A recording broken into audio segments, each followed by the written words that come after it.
Not only are diesel prices at a new record high, but they're actually predicting diesel shortages. Oh, cool. So I'd like to imagine that we're headed towards a future where we have this, one step closer towards utopia. Poverty is being eliminated.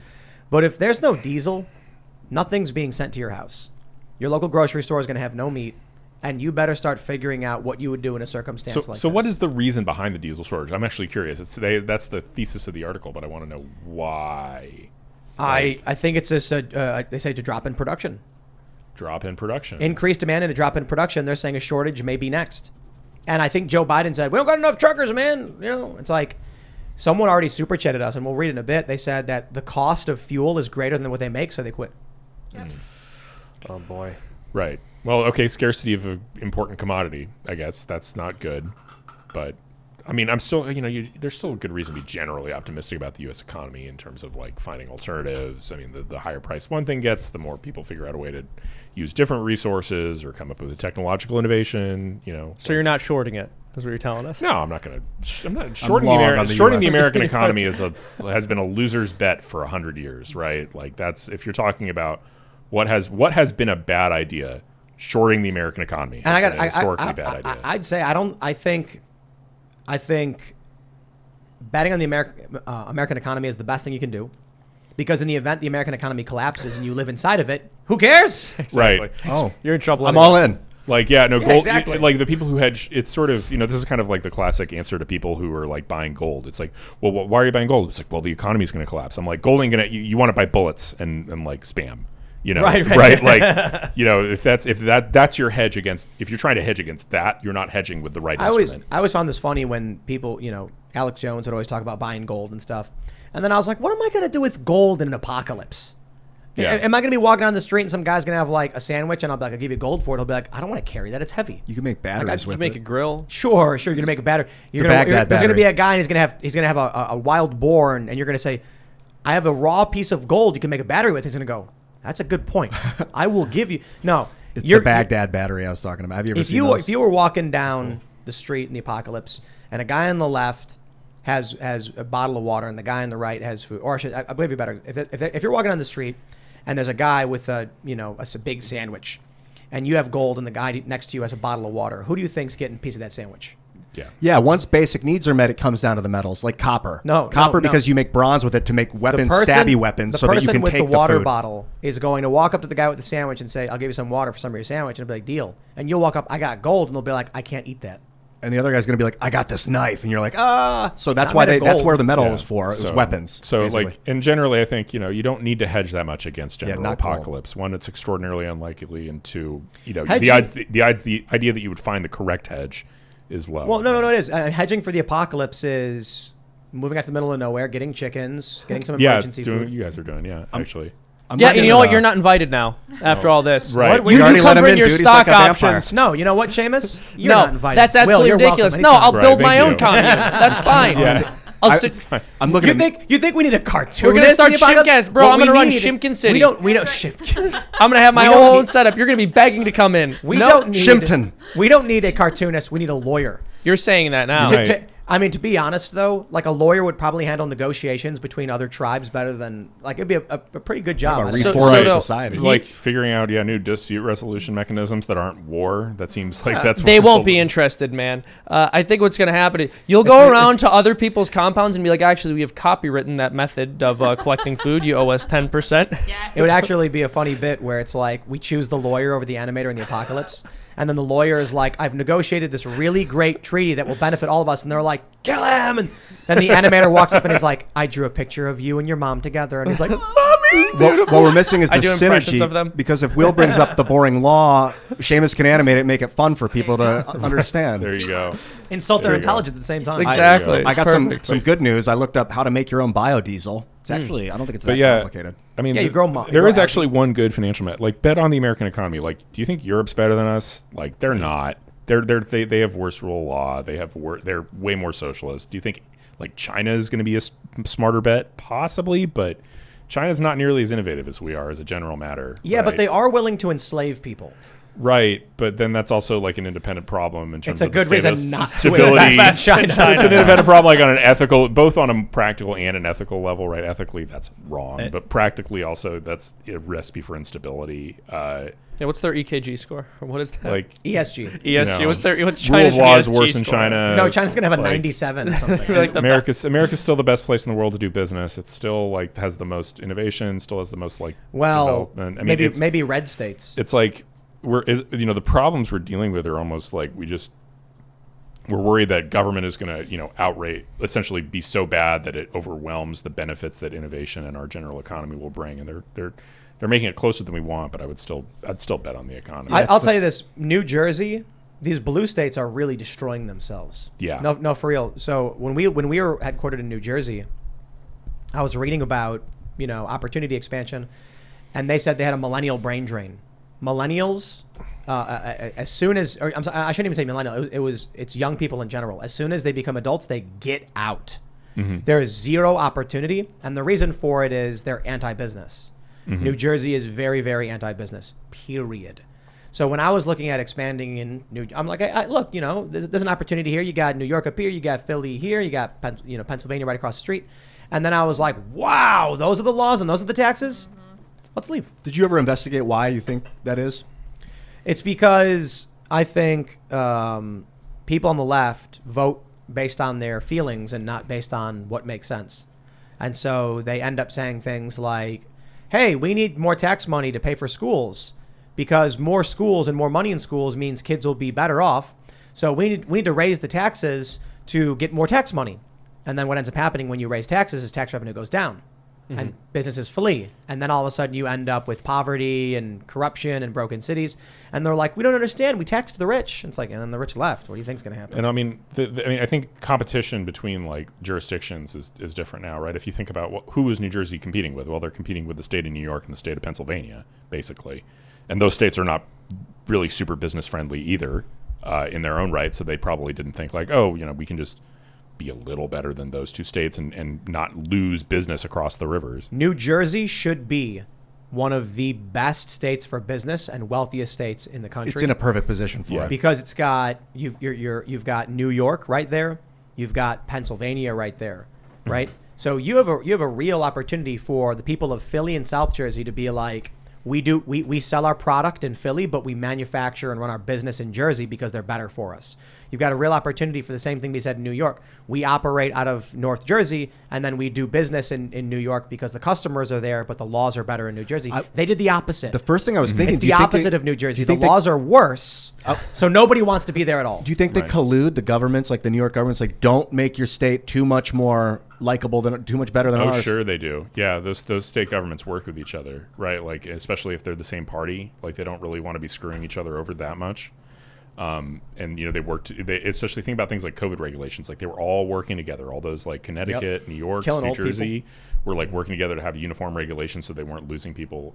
And honestly, that's one of the reasons that it was more robust there than it was in like the DMV, right? The District of Columbia tried to impose some like really restrictive mandates, but they weren't in place in Virginia, and they weren't in place in Maryland. So quickly, DC found that it had to get rid of them because otherwise their restaurants were empty. I wonder why Maryland.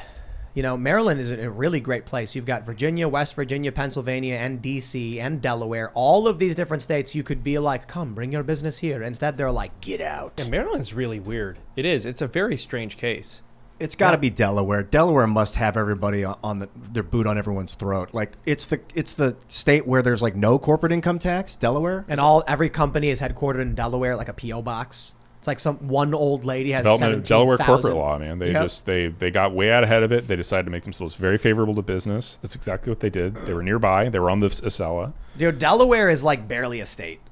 It's basically they make their money off of their corporate law. Like that's their industry in effect. Like that's what they produce. They produce good, reliable, predictable corporate law. And like favorable business, favorable environment to be incorporated. I just want to ask people: Did any of you actually ever look at Delaware? It's not real. It's Delaware. It's not a real place. It's like a big city. Like, look at this. Look, I'm well it's aware. Like they don't even have access to more than They don't even have access to half of the peninsula they're on. It's like 12 acres. It's like we're a peninsula, but only like a small part of it. What is the other part of that peninsula? What state It's is that? Delmarva. So both Maryland and Virginia have a chunk of that peninsula. Yeah. So Maryland is most of it, right? But then that Virginia's bottom down little here. tail is Virginia. They call it the Delmarva Peninsula. And so Delaware has this chunk. That's it. That's all they have. They couldn't even get the peninsula they're on. There's like one city. You don't go easy on them, Good Tim. good Let it crab, be. though. A lot of crab. Yeah, great seafood. It's just seafront property. Just a rich corporate person's dream, I guess. It depends on where you go. Rehoboth is very like college. I mean, party town. Wilmington's pretty cool. That is Like, such a weirdly I've hung out there a carved couple times. state, man. Really great seafood. But it's you know what I'm pretty sure they're just funded by giving good, favorable laws to corporations. And everybody's always like, what is it, Delaware and Nevada or something? Yeah, Nevada has Nevada good, and interesting Wyoming. crypto. Oh, it's Wyoming has Wyoming's- interesting cryptocurrency. But you know, tax some law. some states are finally starting to try and compete for like incorporation rules. It's just now it's gotten to the point where even if other states have like a little bit better of like a financial deal for incorporating in their state, because Delaware corporate law is so well developed, that's where bigger companies want to be incorporated because that's where they can get sued. So and that's where they have like the big intra-business disputes. And so everybody's just there's so many more decisions, so much. Their law is just better developed, and so like that's where corporations. Do you know when it began that they started making it all about the corporation in Delaware?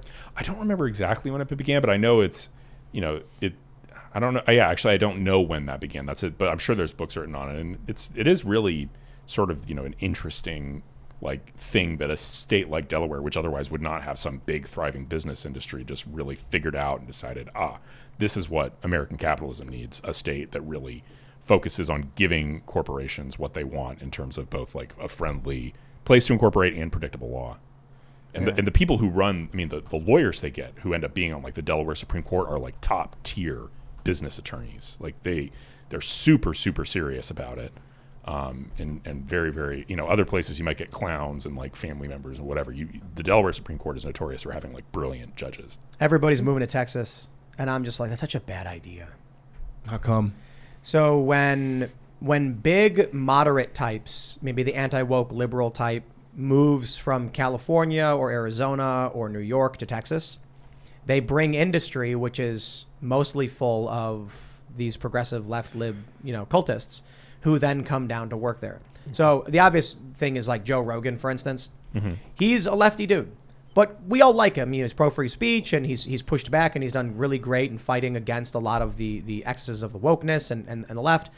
But when he moves to Texas, he brings industry with him and large sums of money, which they're going to hire more Hollywood producers and LA types, and they're going to all flock along with him. Elon Musk is an even better example. All of the Tesla employees from California, he's going to have to either rehire or relocate a ton of those California progressives into Texas. So when I see all that happening, and Austin's already particularly woke, and everyone's like, Austin's the place to be, I'm like, I got to admit, Austin's really cool, but I would not set up business there. You're basically saying, I'm going to set up my business there, I'm going to move there. I'm going to invest in this city, and in 5 years, there's a good chance I will just be surrounded by a bunch of woke people who have voted for this stuff because they all followed. Mm-hmm. I look at West Virginia, and I'm like, West Virginia is the second most Trump-supporting state in the country. It is MAGA country, and nobody wants to be there. Great, so I'll go there, and it'll stay MAGA country, and then I will hire people who share the values that we have: liberty, personal responsibility, and we'll create opportunity and bring wealth to those who already agree. The thing about West Virginia for me was, it's like, here's this big open place that's good. It's got good laws. It's got constitutional carry. It's got good building codes. It's got good business laws. It's got great incentives for new businesses, and nobody's going to follow. So that means when we start hiring people, when we start contracting, that's people of West Virginia who share values of personal responsibility who are going to be receiving that wealth, not some woke person who moved to Austin to take that job. Mm-hmm. That's the opportunity here. Go to Florida. Florida's great, but I'm like, we're gonna set up and expand the economy in a place where people aren't flocking to it, and it already has the values I like. Yeah, there's like I get the image of when I think of West Virginia. I think like walking through hills, which is like hurts. It's exhausting, and then I picture a dude in a red hat with a gun, and I'm like, well, that's what when I think about. I know it's not, but that's like the liberal brainwashing. Mm-hmm. People just have this idea. Man, I took a walk the other day. I'm close to West Virginia right now, And I went up on a hill. Dude, when you look around from the top of a hill, when you're out in the middle of in the most beautiful areas in the world, I would imagine, it's just so stunning. And the air is so clean. And then the bear comes and up. it heals you. And be sure you have bear spray, I guess. But it was on a road, so I didn't feel too... Just even the drive up here was just gorgeous today. You know, just driving through rural Virginia. And Then the bear goes up to Ian and says, "It is time to prove yourself as a man." punch it in the face and put my fingers down its throat. Choke it. And Oh my gosh. heavy metal plays. I thought about bears. What do you do when a bear comes these days? Because that's like You what die. the real Yeah, threat you is. just Wild die. animals, and I guess humans are also animals. But like, Bro, you just don't let him take your picnic basket. Yeah, that's right. Light You have to conversation. stand firm. you got to be not leave food out. It's like another lifestyle. If you Now run, that he won't respect you. Thinking about bears and idea. stuff, like I don't Yogi know Bear bears. was kind of a crazy show. Yeah, he was Where stealing it's- picnic baskets with Boo Boo. But that's all he was doing. He was like a nuisance. And in the reality, if you like chased after a bear because he stole your picnic basket, he'd probably just maul you or He'd something. murder you. sure. Yeah, I mean, That's honestly, a good let cartoon, by the the way. picnic basket go at that point. Depends on the bear. I guess, what do they say for like grizzlies? You got to curl up and cover your neck. But for black bears, you got to fight. Well, you also have yeah. to understand that Yogi is smarter than the average bear. That's right. And so I would assume that means he has like some understanding of maybe firearms, the fact that humans can shoot him, but either way, it's preventing him from getting violent with people. We haven't seen it. Yogi? Yeah, we haven't seen Yogi in any of the cartoons. Can you imagine? Because a bear can really just destroy somebody. Dude, I've never if seen Yogi one in wanted person. to, Ranger Rick would like be obliviated. It would just. I saw Grizzly Man. I highly recommend You people ever see? look into You ever that. see old bear armor? Yeah, look at this. That's good It's stuff. like a Russian. This is like Nightmare a. stuff. Is this Russian or something? It's Probably. I can't imagine that they really wore something like that. Yeah, pretty metal. man. What do you when you got no choice? Yeah, there's a thing called the short-nosed bear. It's it extinct bear now. armor? Let me see if I can find a picture. Bear of that. armor. Bear, I feel like you would still get destroyed if a bear smacked you. Like it would hurt the bear, right? But they're strong. Yeah. One of those things smacks you, it'll. Blunt Pretty sure force. a grizzly can hit a car door and smack it clean off the car. Yeah. And you need really large caliber rounds to even hurt a bear. Jeez. Yeah, like there was a grizzly they found. I can't remember where. I was reading the story, and they finally killed it, and it was riddled with like 45 9mm just because from people shooting at it and the bullets just like going in it and doing nothing. The grizzly's like, "You cannot harm me. Feeble human weapons." It's terrifying. That's what he said. They're Grizzly- why does the monsters. bear They're like- sound they're like actually Sean monsters. Connery? Right. I don't know, because bears are masculine. Oh, yes. Well, I will take bears over a bunch of hungry people. I honestly, at this point in my life, I'd rather not face a bear. So I'm not going to say that. What I was going to say, which is I'd rather face a bear than I'd rather not face a bear. But I just- that's some- life. some- That's life. There was a story recently of a dude who just fought a bear. He fought a bear off with his bare hands. With his What? bare hands. bare hands. Something happened. I can't remember. And there was like a bear came and he had to fight it for his family, and then he won. Dude's built different. Whoa. Badass. Bears are crazy, man. Yeah, check out Grizzly Man. Have you guys seen Grizzly Man? No. It's a documentary. This guy went into the woods. He was obsessed with bears, and they thought, well, I think there's something wrong with this guy. But he went with his girlfriend and lived with the bears, And then they said, okay, you can live with bears, I guess. Don't do it, but I guess. But not when they're hungry. Not when they're getting just out of hibernation. Yeah, no. But he was like, no, they're my friends. Why? And They ate him. it's a Werner Herzog movie, Yeah. dude. And you get the audio of him screaming. no good. It's Why would he think that? I don't know. was- It's like he had a death wish. You hear his girlfriend screaming, "Fight back, That's- fight back!" on the audio, and it's like he was just, I don't know. There's no video of it. The lens cap was on when it got recorded. Thank goodness. And then what happened to his was it wife? She was then killed by the bear as well. She didn't run. No, I don't know. But I mean, I guess they were out in the middle of the woods. There's really nowhere to run to. To be honest, I don't know. Maybe they both had death wish. It's a weird thing to be doing, hanging out with bears when they're hungry. I'm just imagining these two hippies being like, "Yo, like the bears are my friends, man." That's what it And, like, was. The bear starts mauling the guy, like, "Yo, why are you mauling Joey? Yeah. What are you doing?" Wow, No, why are you biting me now? Oh, I'm being eaten by a bear. Rather, I try to be too insensitive because I think he has family and stuff. But like, he is screaming, like, "Stop! Ow! Ow! Stop!" You can hear it. It's so weird. As he's being torn open. Yeah. It's horrific. The bear is just like free lunch. Yeah. Thanks for checking out this segment from the Timcast IRL podcast. But if you want to check out the full show live, tune in Monday through Friday at 8 p.m. And if you want more special access content, head over to timcast.com and become a member. Your membership helps sustain this company, keep our journalists employed, makes this show happen, and you will get access to exclusive members-only segments of the Timcast IRL podcast, and there's a massive library to check out. So again, go to timcast.com or tune in Monday through Friday at 8 p.m., and we'll see you all there.